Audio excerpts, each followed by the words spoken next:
Hello and welcome to yet another installment of SuperConnectivity. I'm your host, Charlie the Professor Esser, and with me as always is... Phil Parrish. Just Phil?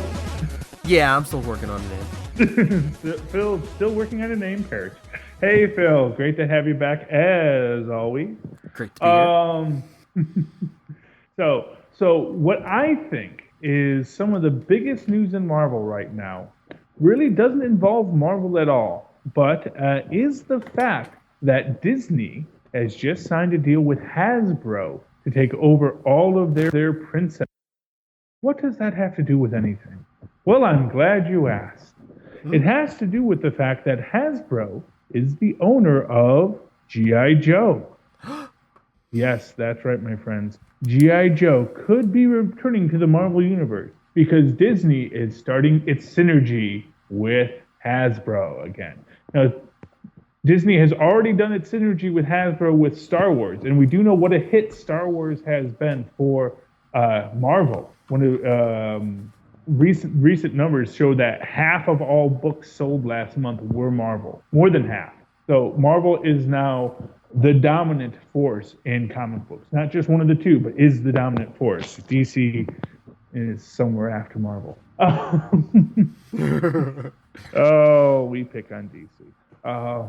Now, of course, part of that might just be that Marvel is putting out just a ton of books. It just, An avalanche. I don't know how many books DC's putting out right now, but Marvel just seems to just say, hey, here's another book. Hey, we're talking another book. Here's a book. Have a book. Have a book.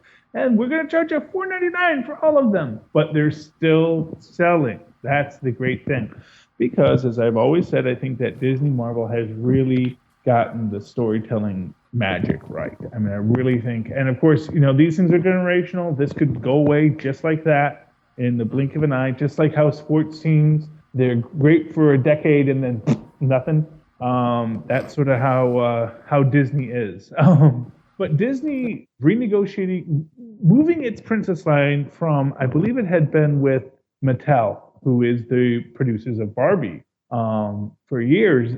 Disney said, you know what, we need, Barbie is not the princess line anymore. The princess line isn't about being cute and beautiful. It's about being cute and beautiful and, kicking some butt too. The princesses, even Snow White commands the animals with her song.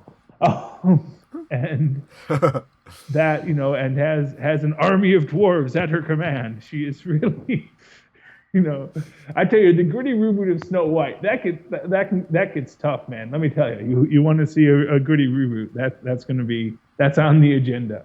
Army of dwarves and forest animals ready to rip you limb from limb. That is what the gritty reboot of Snow White would be.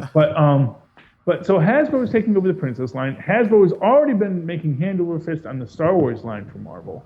And this movement, as we know, Disney Marvel, I'm not for Marvel, for Disney. I always want to call Disney Marvel, but really it's Disney. And I have to accept that. But, it's not even Disney Marvel. It's just Disney. Marvel is part of Disney. And, it's, in the same way that you never call Warner's DC. It's DC is part of Warner's. Although technically DC bought Warner's, not vice versa, because actually Kenny Parking, who bought DC, then bought Warner Brothers, which is, I'm pretty sure it was Kenny Parking, which is still a big name in parking. If you park on the East Coast, you know about Kenny. They have streets named after them. Parking's at a premium in the New York metropolitan area. So you laugh in those places where parking is cheap, but out here it's like they own a parking structure. Wow, that's some money. Because of course, parking structures, that's just all profit. That's just you build it and people come and park there, and they pay you money, and there's no tenants, there's no rent. It's great. But getting back to Disney and Hasbro, I really think it's great, and I really think that this could be the signal. And actually, I think because I think Hasbro also owns the Transformers, so this could mark the return of both G.I. Joe and the Transformers, if not to the Marvel Universe, at least to the DC tutelage, or not the DC, the Disney tutelage. And I think that is what these two. I mean, honestly, okay, no one's going to say, oh, I don't know, man, the Transformers aren't doing very well. they're doing well enough, but just imagine if they had stories too. You know, just imagine if you could say to someone, "I went to see the Transformers and it was good." Um, and that, Oh, what? Yeah, I'm just saying, you know, nothing. but that is what Disney can bring to the table for Hasbro. If they just sign on the dotted line. So I for one was never more excited about a toy merchandising deal before as I am about the Hasbro Princess line, because it does suggest that Hasbro and Marvel could be coming back into good graces with one another. And Larry Hama has been writing the GI Joe books over at IDW for a while, because everyone just acknowledges that Larry Hama is he's like the Stan Lee of GI Joe. I mean, literally, he's the guy who created GI Joe, made GI Joe, and makes GI Joe awesome. And he's been over at IDW, basically retelling his old Marvels, well, not retelling, but expanding on his old Marvel stories at IDW. And that is awesome. And now, maybe he's going to get to bring that back to the Marvel Universe. And I, for one, am excited by the idea that G.I. Joe could come back to Marvel. That would be just breathtaking. In other news, an interesting thing, just because it makes me very excited because, hey, I get to say, hey, I was right about that crazy fan theory. You know which crazy fan theory I'm talking about, Phil? I don't know. Tell me. Okay, it was the crazy fan theory that they were going to introduce magic in Agent Carter. And they are, not quite in the way that I had suggested, which is bringing in Hot Agatha Harkness, bringing in, Monaco, the Prince of Magic, things like that. No, what they have done, and this is brilliant to me, because it shows something that I've been thinking that Marvel was doing for a while with their ancillary products on the Netflix and ABC series. They're bringing back dark energy, which of course they've already introduced in Agents of S.H.I.E.L.D., but we're going to sort of discover dark energy for the first time here on Agents of Carter. We're going to have apparently the African-American gentleman that we've seen in the publicity stills. He is a scientist, one of the great brilliant minds of the 1950s.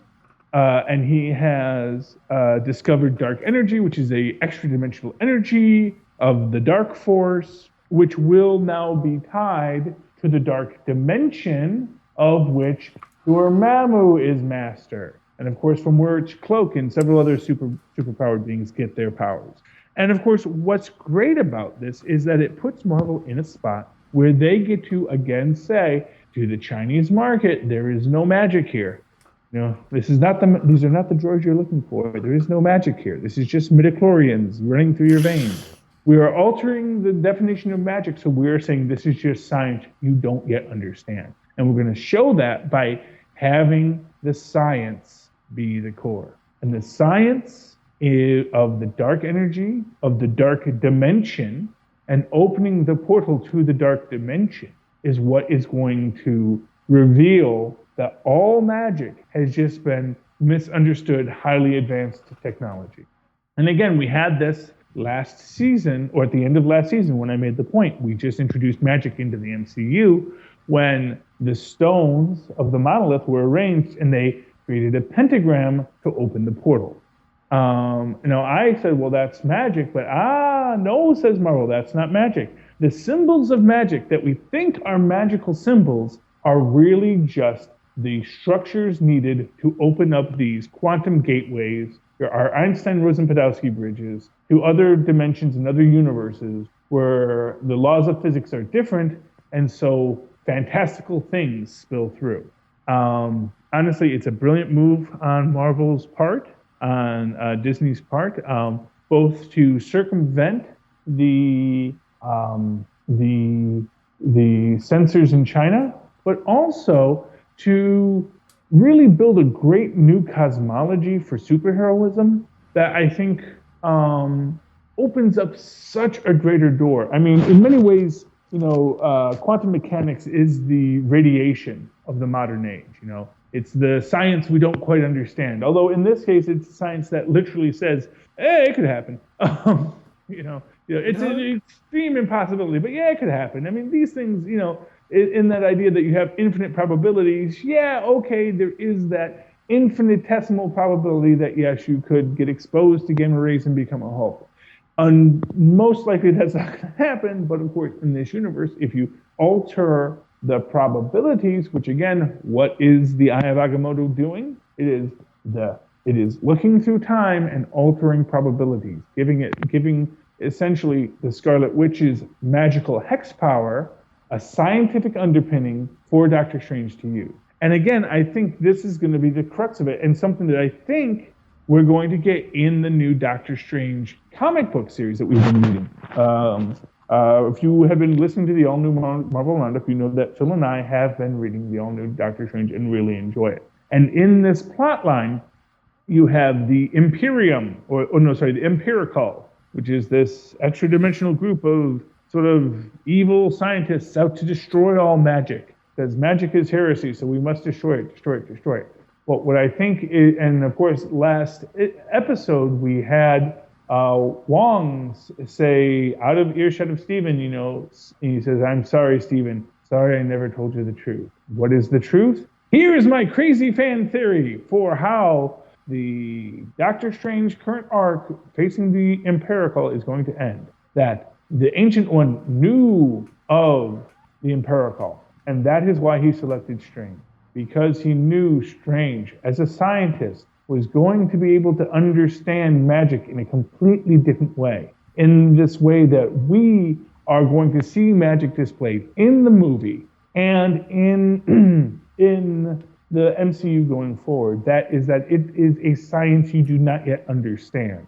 That it is not ritual and empathy and empathetic magic. It is actually the quantum reality of the physical representations of the universe, and I think that's what's going to happen in that book. I imagine that what we're going to have is as science is dying, as magic is dying, and the Empirical is saying we will destroy all magic. Strange is going to say, no. How can you, as a man of science, say magic cannot exist if magic, it does exist? Science does not dispel magic. Science embraces magic if magic is real. Science only is in battle with magic because magic is not real. If magic is true, then that must be accepted as science. If there are energies in this universe that can be manipulated in this way, you do not say that that is wrong or that is an abomination to science. It must be embraced as science itself. And so my imagination in this story is that in our final scene, we will see Doctor Strange call out the Empirical as the heretic. He is the one believing in superstitious science that denies the existence of things that fall outside of his preferred structure of reality. And so that's my imagination for that Doctor Strange story we're reading right now. I think we're going to see that reflected in the movie coming up. And I think, again, the groundwork for that, intentionally, both to tell a great story about magic and science interplay and to, quite frankly, thwart questions from the Chinese censors. And again, I think that in my grand unified theory of conspiratorial Marvel, I think that when the Soul Stone got called out by Chinese censors, it put Marvel on the defensive, and I think that they are responding brilliantly to it by demystifying science, by demystifying the magic. And like I said, the ultimate proof of this is going to be if Thanos already has the Soul Stone in his possession when Infinity War comes about, and they never have to name what it is. That it being the Soul Stone, it just has to be the sixth stone, that he already has, and so we don't have to really discuss it or show it. We just have to show that it is the one that Thanos already had when he gave the Mind Stone to Loki. So this is my that's my grand unified theory of Marvel magic and science. And so far, in my own silly mind, it all seems to be making sense. Although, hey, if you've got a counter theory, let me know, because as we have learned, I have learned that the secret if you listen to the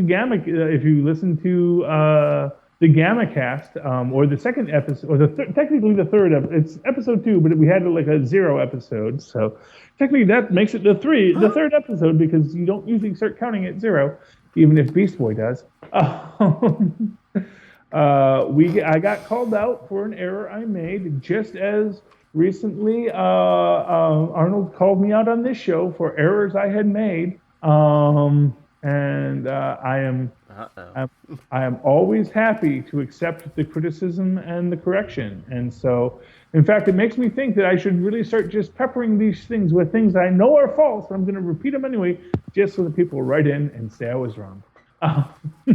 They'll say, of course, that was just one of my well-placed Easter eggs. That's what you call a watermark in your show, so that no one can steal your ideas. Which is actually something true. A lot of times when you find like books of trivia and facts, they will put an intentional wrong fact in the book, so that if they see that wrong fact reprinted, they can, without attribution to them, they can say, I know that you stole all of my trivia questions here because you produced the wrong fact trivia that I know was wrong when I put it in there. So, little fun bits of copyright, because we cover everything on this show because it's super connectivity and it's all connected. Let's see. What else is coming out in the Marvel Universe? This is actually, it's not really something from the Marvel Universe. And I actually would like, I'd really like to get your thoughts on this, Phil. Recently, I was surprised it didn't get more controversial than it could have been, but recently, Linda Carter made a very, of course, we all know Linda Carter, Wonder Woman from the second Wonder Woman television series, because there was the pilots first with, I want to say, with Crosby. I can't remember her first name. Was it Linda Crosby? Doesn't sound right. But anyway, who was the blonde Wonder Woman. And then, of course, Linda Carter is the Wonder Woman that most of us think of when we think of Wonder Woman. A televised Wonder Woman. And she was discussing the rise, the rise of the female heroine in movies. And she made a very interesting statement, I thought. Did you see this statement, Phil? No, I didn't. Okay. Well, essentially what she said was that she really liked that, yes, there's a lot of great roles for women, obviously, as a female actress. Well, as an actress, because actresses tend to be female. As a female actor would be the appropriate way to say that. But as an actress or a female actor, depending on your preferred nomenclature, it's great that there are all these roles out there, but she feels that essentially, in many ways, these roles simply place, traditional action adventure heroic tropes on females rather than trying to explore a new feminine dynamic of power and superheroism that she feels would be a much more interesting story to tell.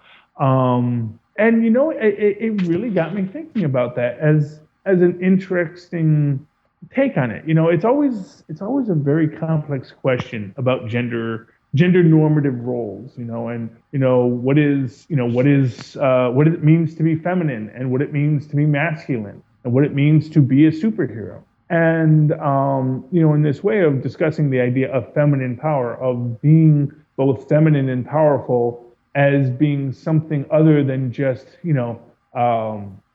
the fighting style you do. As I mentioned before, one of the most fascinating things that I felt about Ant-Man was in the fight choreography, where they made Paul Rudd Scott Lang literally fight like a woman, because they had all the classic Black Widow moves, which were these, lower body power moves, where you jump up, wrap your legs around someone, and pull them down with the force of your hips. And they had Paul Rudd doing that, of course, because Paul Rudd was taught to fight by Hope Van Dyne, who was using these female power moves. So they made him, like I said, literally fight like a woman. And that's a very interesting take on that, is this idea that, there are these differences in how a woman is going to fight. But more to the point, there might even be differences, as I think Linda Carter is saying. There are differences in the way that women are going to approach problems and deal with problems, and that if you just have the woman come in and, drink and curse and shtup and do what they're going to do, just like men do. Yeah, it's it's great, but that's not necessarily the goal of having more female heroes. And for what it's worth, I think that is something that I think Marvel is doing well in its comic book franchise, in that it has a lot of female heroes right now, and they do all approach things differently. Like I've said, I think one of the best things about Squirrel Girl is how often Squirrel Girl talks the problem down. Squirrel Girl, who is the unbeatable Squirrel Girl, who we know can hold her own in a fight because she took on Logan and bested him. That was in an episode of an issue of the Avengers, and it's canon. He bested her, but in her book, when she is approached with a problem, she talks it down. She doesn't just go to fighting. And when she does just go to fighting, it gets called out as, hey, that probably isn't the smartest thing to do. And, and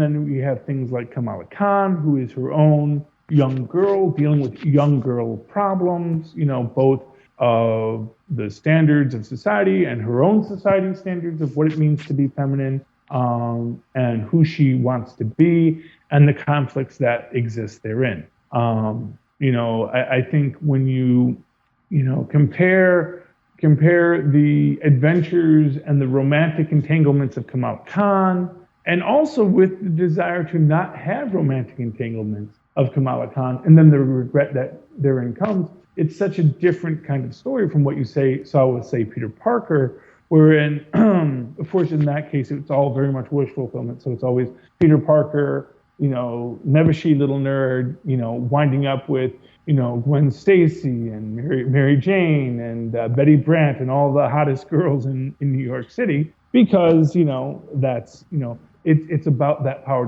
dynamic, about having the female be actually just sort of, in many ways, kind of a prize to be won. And of course, I think that Marvel is moving away from that.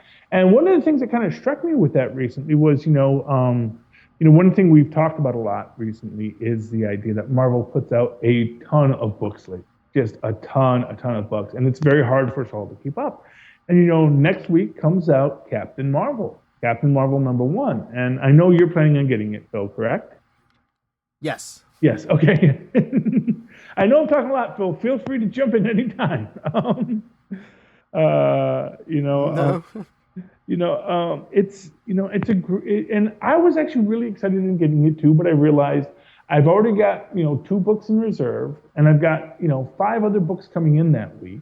One of which is Ms. Marvel, and it struck me, I don't need to read Ms. Marvel anymore. I mean, there was a time when Ms. Marvel first came out, and it was like, we got to buy Ms. Marvel because we do want to have diversity. We want to have more female superheroes. We want to have superheroism be something that extends beyond just the white male fantasy or even just the male fantasy. And it kind of struck me today as I was thinking about how I'm probably not going to buy Ms. Marvel, partially because I was not too impressed with the last half of its last run. Just before we got to the all-new, all-different Marvel Universe, I kind of thought that Captain Marvel sort of petered out. What struck me about it was that I don't need to read Ms. Marvel because I'm already reading Thor, I'm already reading Squirrel Girl, I'm already reading Ms. Marvel. I'll read Gwenpool when she comes out, and I'm going to read all these different types and all very different female superheroes who are embracing all different kinds of ideas.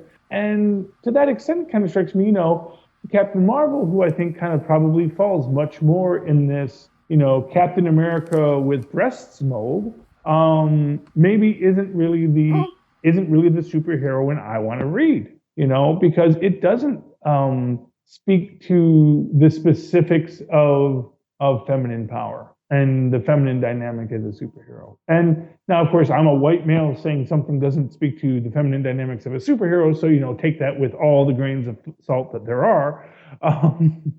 But it does strike me that, if I want to read a book about punching, there's lots of books about punching. And maybe this is just because I'm getting older. I'm not as interested in punching in books anymore. I mean, I like punching, don't get me wrong. I love to see a good punching book. But I like if, there's a great line in Idiocracy, when he's giving his inaugural address after he's been elected president, and he says, "I believe in a world where," because there's, where movies, where in movies you know who is farting and why, and because they had this movie that was just a butt farting the whole thing for 2 hours, and he didn't understand why everyone thought that was so hilarious. But of course, it's because the world is filled with idiots. But it is this idea, I like a good fart joke as much as anybody, but I would like to know why they're farting and why, who is farting and why, and I'd like to know who is getting punched and I'd like to know in my comic books that this fight isn't just battle, battle, battle. This is a contest of beings who must deal with the complexities of their relationship, and that I think was one of the great things in the final issue of Secret Wars, where it really all gets laid out on the table, where Doom is like, I hate you, Reed Richards, not just because you think you're better than me, but because we both know you are. And I mean, nothing has more greatly defined and spoke about Doom than that scene. And of course, Owen Reed saying, "Well, since we're all agreed," at the end of that, and he was like, "Wait, what? No." Great book, Secret Wars #9. If you haven't read it yet, pick it up. By the time this has come out, it's been out for a week. People, what are you waiting for?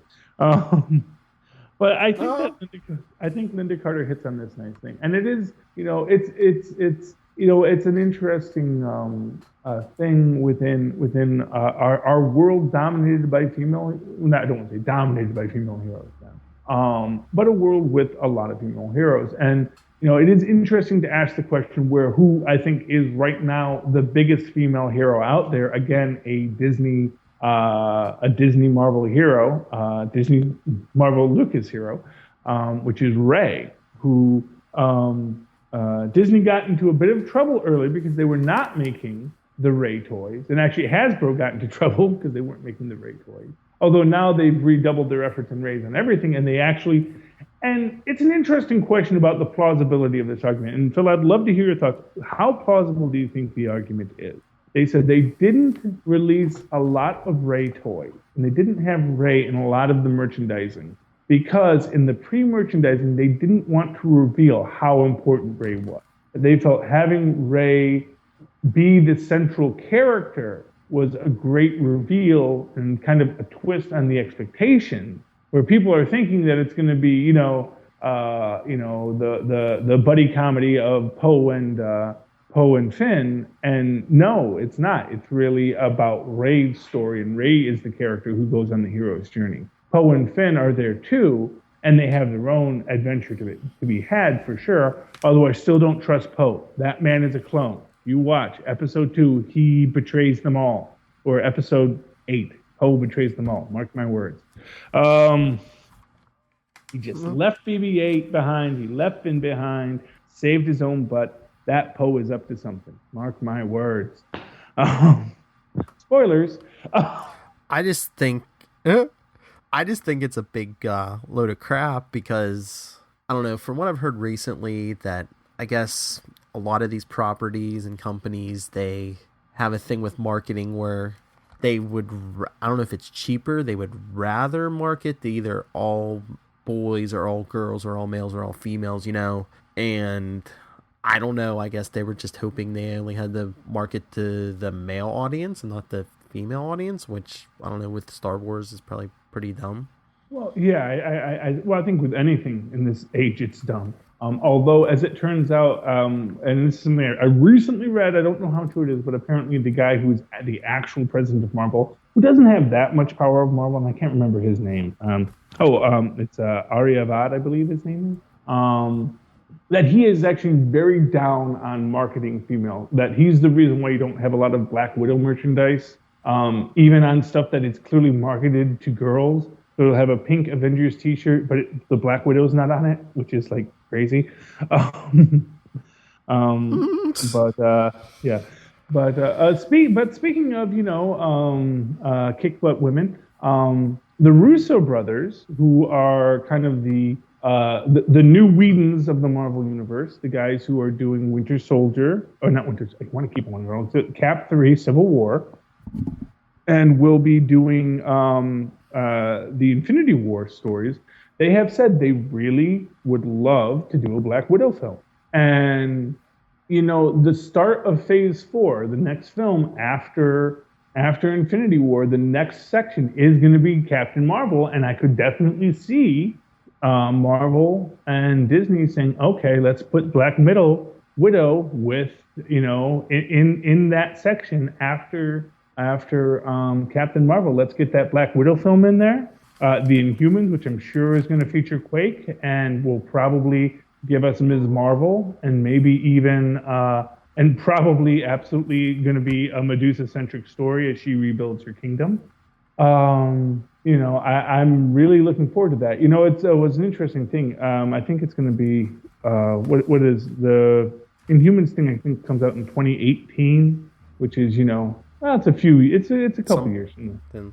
Yeah, it's a little ways down the road. I realized, wow, 2018. That's actually not that far from now. It's just 3 years.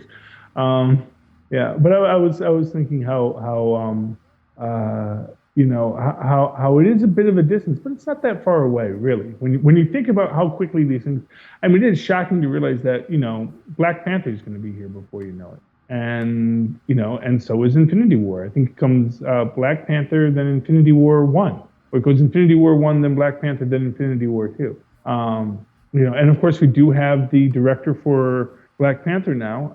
It's the same gentleman who did Creed, and the same gentleman who did Fruitvale Station. And Michael B. Jordan is just hating that he's under contract to Fox right now.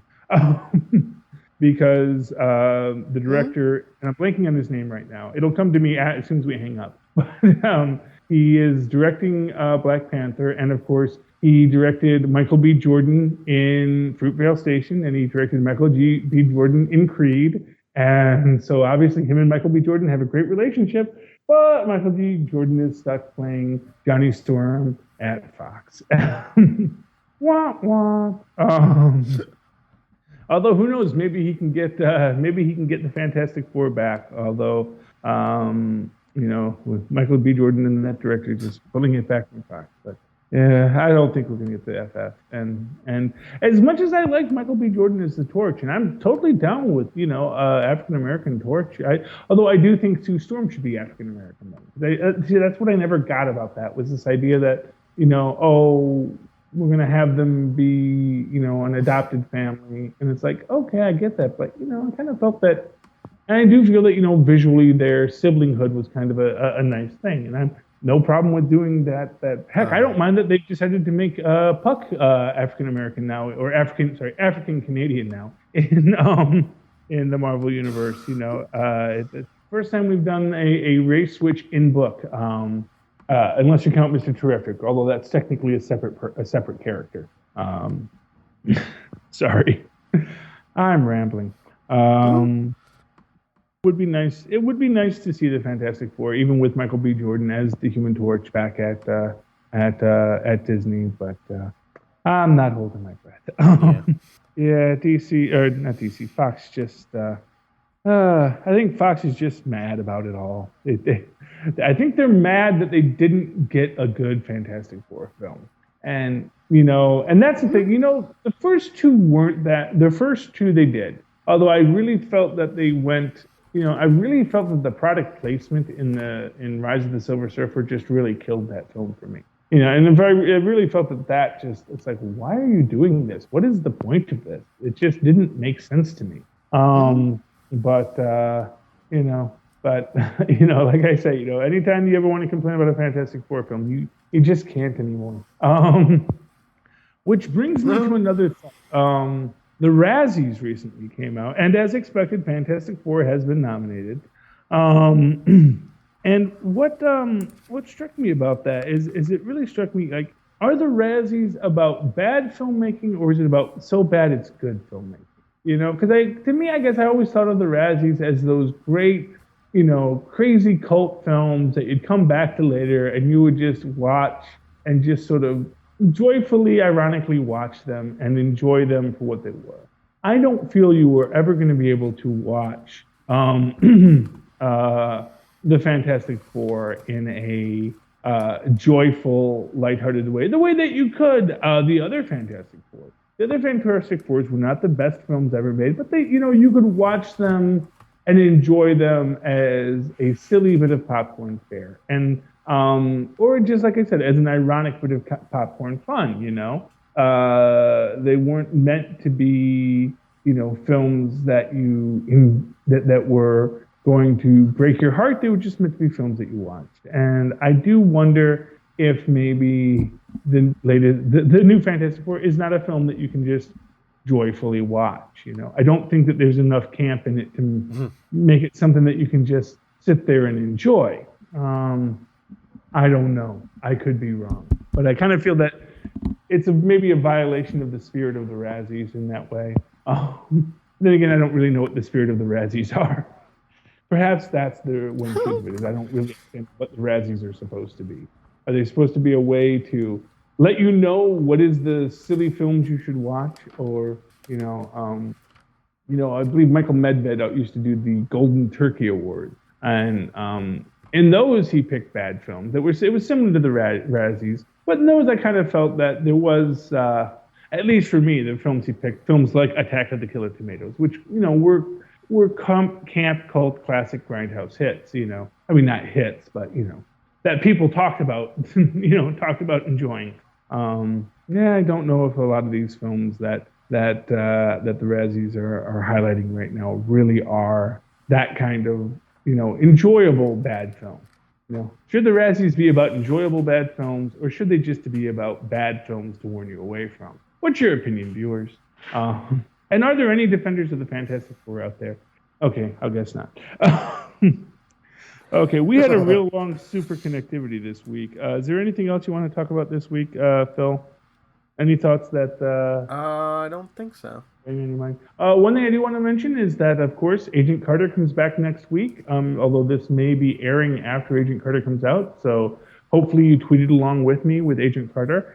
I don't know if I'm going to be able to tweet along with the Captain America 75th Anniversary special, but I will be watching it, at least on DVR. I'm looking forward to that, and hopefully you will be too. And if any of you have anything to tell me about your thoughts on my crazy fan theories about science and magic and women in comics, I would love to hear them. If you think I've been utterly wrong about something, wrong on the facts and wrong on the principles, please feel free to write in and tell me that. And you can always write to me to do that at superconnectivityblog@gmail.com. That's superconnectivityblog@gmail.com. And for the Agent Carter fans among us, if you want to follow me while I'm tweeting about her or live tweeting the show, you can do that at Charlie Esser. That's CharlieEsser. Look for the 2 E's in the middle for quality. And Phil, where can they write to you? Well, you can write to me, nightwingpdp@gmail.com, and on Twitter, I am at nightwingpdp. I'll try to get in on the live tweeting, probably won't be able to, but write to me, write to Charlie, let us know the Marvel vs. DC special is up, so share your thoughts on that also. Where I face my greatest enemy, my arch foe, Lilith Hellfire. With a name like Lilith Hellfire, you know she has to be evil. Okay, gentlemen and ladies who are listening to our show, and if you find yourself somewhere in between, that's fine too. Thank you for listening to Super Connectivity. Connect with us again next week.